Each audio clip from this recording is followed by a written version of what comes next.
Judith chapter 16. Judith's hymn of deliverance. And Judith sang. Strike up a song to my God with tambourines. Sing to the Lord with cymbals. Improvise for him a new song. Exalt and acclaim his name. For the Lord is a God who crushes wars. He sets his encampment among his people. He delivered me from the hands of my pursuers. The Assyrian came from the mountains of the north. With myriads of his forces he came. Their numbers blocked the wadis. Their cavalry covered the hills. He threatened to burn my territory.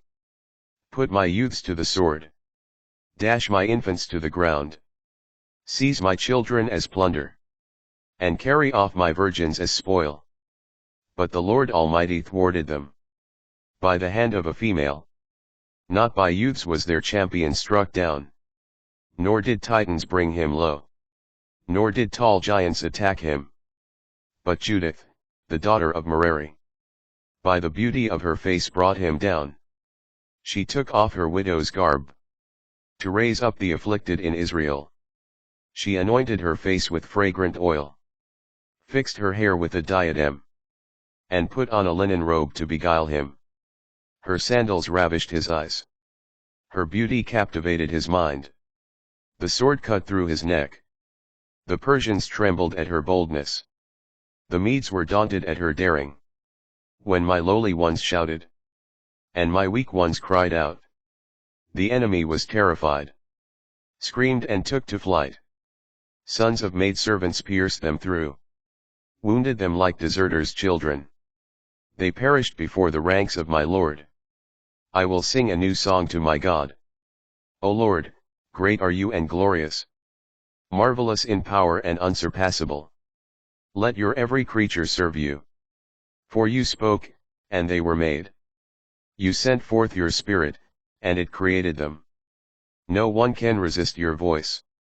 For the mountains to their bases are tossed with the waters. The rocks, like wax, melt before your glance. But to those who fear you, you will show mercy. Though the sweet fragrance of every sacrifice is a trifle, and the fat of all burnt offerings but little in your sight. One who fears the Lord is forever great. Woe to the nations that rise against my people. The Lord Almighty will requite them. In the day of judgment he will punish them. He will send fire and worms into their flesh. And they will weep and suffer forever.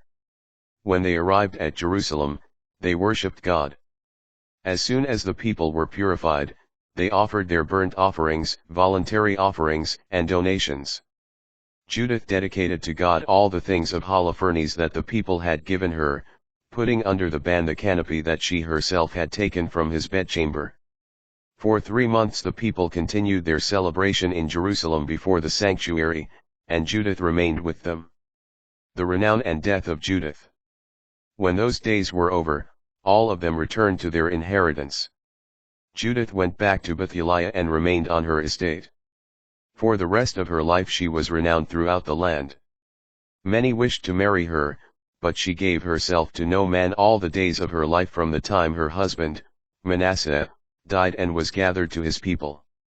Her fame continued to increase, and she lived in the house of her husband, reaching the advanced age of 105 and she set her maid free. And when she died in Bethulia, they buried her in the cave of her husband, Manasseh. And the house of Israel mourned her for 7 days. Before she died, she distributed her property to the relatives of her husband, Manasseh, and to her own relatives. During the lifetime of Judith and for a long time after her death, no one ever again spread terror among the Israelites.